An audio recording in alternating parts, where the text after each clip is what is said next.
जोहार के साराम को ᱤᱧ ᱜᱮ ᱢᱚᱠᱨᱚ ᱢᱩᱨᱢᱩ ᱤᱧᱟᱹᱜ ᱱᱚᱣᱟ ᱢᱚᱠᱨᱚ ᱢᱩᱨᱢᱩ ᱥᱟᱨ यूट्यूब चैनल ते जतो को सगुनतन दाराम मेना अब आदिवासी को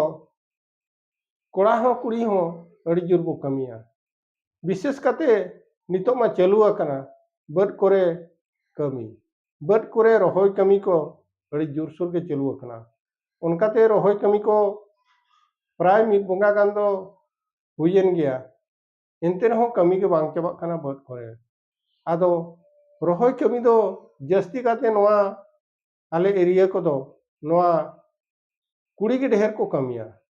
और कोड़ा कोमा नितो उनको कमी कोमा उका आड़े को साबा बड़ा जोगा और उकोय को किछि किछि दो रहोय को गड़वा को कान गया किंतु मैक्सिमम क्षेत्र दो कुड़ी को कमी के ढेर नेलो कना गुड़ गुड़ दिन के को कमी कना जतो अतु खन एनते रहो कमी के ना बांग चाबा कना आदो आबो आदिवासी को दो सितुंग रेहो जपुर रेहो लोलो रेहो और लोसर रेहो धुड़ी रेहो जतो जगह रे बन कमी दाड़े कना जतो रकम माने आबो परिस्थिति रे बो कमी दाड़े कना जतो रकम नोआ कोई ओनेñ मेनके सितुंग जपुर लोलो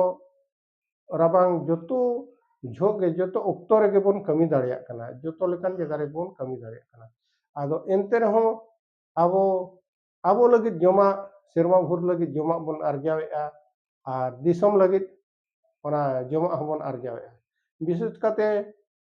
ओना आले एरिया कथा ना इन मेना आबो नोआ एरिया कोरेना दो ना हुड़ू चाष गे ढेर जस्ती दो नेलोआ और हुड़ू चाष गे ढेर घाटा मेना और ओना रबी फसल चाष को दो बखान नोआ पनी परिवार चाष को दो ओना दो ढेर बांग नेलोआ चिकाते ओना दो दाग रे सुविधा उना बनुआ तापरे मेसिन हो दरकार ᱧᱚᱜᱚᱜ गया आदो आर ओना जतो होड़ा सहयोग हो तहन दरकार कना आदो ओना लेकान जगह हो ढेर बाय तहन कना आदो ओना पनी परिवार चाष को दो अड़ी कम के नेलोग कना उनी आबो हुड़ू चाषी हो आर अतु करे नितो दो ढेर जहाना को बाको चाषेआ खाली भरोसा दो तहन कना ओना हुड़ू चाष रे आदो हुड़ू चाष माने ओñ मेन के सितुंग लोलो जपुर राबांग रेयाड़ करे बन कमी कान गया एनकाते खटाव अर्जाव आबन ओना इया मिद सेरमा रे जमा और जमते दो ना उनका दो बांग चाबा गदोग कना चिकाते नितो दो ओना ढेर अर्जाव कान बिहन को ना ᱧᱟᱢᱚᱜ कान गया आदो ओना को आमदानी को ᱧᱟᱢ दाड़ेया कना और ओना जमते मा बाबन चाबाय सारे को ओना अखरिनी आबन आबो ओना जहां बाहरे महाजन ठेन और बखान दो लेपरे बाहरे महाजन ठेन जखन बन अखरिना तिना इना अड़ी कमरे 1600 खन अड़ी ढेरते इना 2100 गानी और इना टकाते अखरिन काते क्विंटल पीछे इना ते अखरिन काते आबो जतो रकम जहां ना दरकारोआ आबो लुगड़ी लापो हरक बांदे रे तापरे बुलुंग सुनुम हो दरकार गया बखान एटागा सामान को अब दो किरिंग हुई गया आदो ओना टकाते ओना हुड़ू अखरिया टकाते अब जतो बाबन हुई दाड़े कना चिकाते एटा एटा सामान को अड़ी रेट ते बन किरिंग रेट को ढेर गया आदो ओना करे अब अड़ी गान ढेर टका तबन दरकार कना उना टका हुड़ू चाष रे बाबन अर्जाव दाड़े कना टका ओनाते अड़ी बन कष्ट कना तापरे नते गिद्रा पिद्रा पढ़ाव रे खर्चो रुआ हसू रान मुर्गन रे खर्चो ओना को अड़ी गान तबन खर्चो कना अच्छा तापरे छतिक को दो उना बाको खटावा आगो दो खाली कोड़ा गे जहां तिने रोजगार रे व्यापार वाणिज्य कते ओकारे पान बुंटी का ओखान ओकारे दुकान का ओना कते को चोड़ा कना अब लेका नोका सितुंग लोलो जपुर कोड़ा को कुड़ी को उना दो बाको खटा कुड़ी को तको ढेर बाको खटा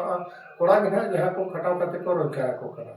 एनते रहो अब खन बेस बेस को जमनिया बेस बेस को हरक बांदेया आदो ओना दो ना बुद्धि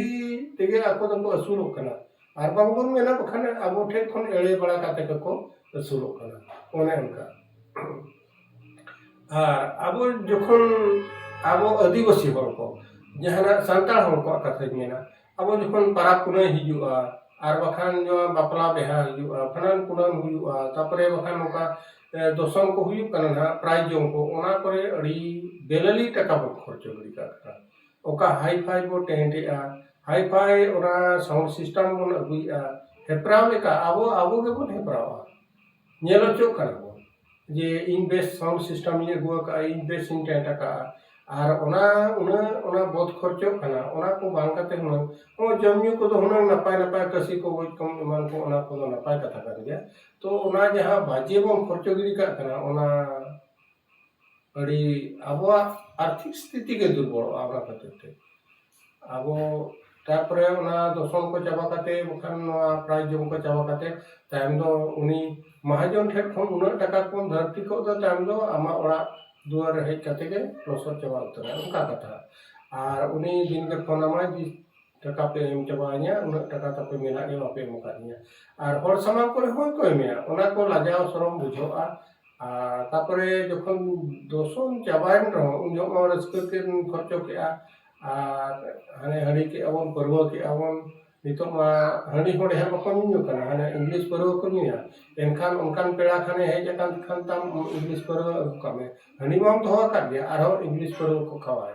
नोआ जिनिस को अड़ी आजू बाजू मन खर्चो का खाना जमी जमाना चलावेना तापरे आम दो आर को मिद बार ओना दो ओना चिंता रे गन ताहेना चे लेकारे नोआ टाका को इनी हाला चाबाया उनको जहां ठे खन टेट सामान को उनका दो और नोआ दुकान को नोआ आबो नोआ दशम को कोई और आतिस माझी माने नुको संतान हातिस को आदिवासी होर तिस को दशम आतिस वथान उनका तक प्रोग्राम हुआ ओना के कोई को कुली बाड़ा और बपला को ताको तिस बनान को ताको तिस मेना और बपला को रे हो भानान को रे हो खाली देखाव लेका बन खर्चोया हाई फाई बन टेंटेआ और जमयू होना जमयू कथा मन मेन के नपाय कथा कन गया ओना दो पेड़ा को नमा को ओना दो ठीक गया और जहां ना बाजी बन खर्चो गिरी का ओना लगी ते चे चिका आबोरिन जहां ना संचाव करते दोहो दरकार कना ताबन ओना टाका पैसे को गिद्रा ओल पढ़ाव करे दरकार और सुरान मुर्गा रे दरकार तापरे आबो खरब बांधे लुगड़ी लापो लगी हो खर्चो बखान एटा एटा सामान को जहां ना अति जरूरी जिनिस को ओना को किरिन जो दो आबो दो पॉकेट बन सु बड़ाय खाली माने हाथ चेन हो गनुआ और संचाव करते धर्म तिसो बाबन दो होय गया आदो कई केते हुनन और भविष्य लगी आबो ओना संचाव करते बन दो लेखान बैंक करे ओना गे अड़ी नपायोआ गिद्रा पिद्रा को बन पढ़ाव दाड़े को और आबो उना आर्थिक स्थिति रे उना अभाव ओना टोन रे बाबन ताहेना उना कोगे मा चेका चेंगा चित्रा माबन और उना बाबन बहुत खर्चे में होय आजे बाजे आलबन खर्चे में और हणी परवा को उना बाबन उनको पेड़ा को बाबन इमा को आपको हड़ी बनिए किंतु उना इंग्लिश परवा इमा तमान को बांग बनिए खान नापाय आदो नोआ को कथा तबन को कना नापाय पे बुझे मा तबे मानव खान पे बताओ खान पे अड़ी नापाय ओनु आबो लगित गे और तेहना कथा नोडे गे केचे दोहया पाने ना कथा कुसिया गे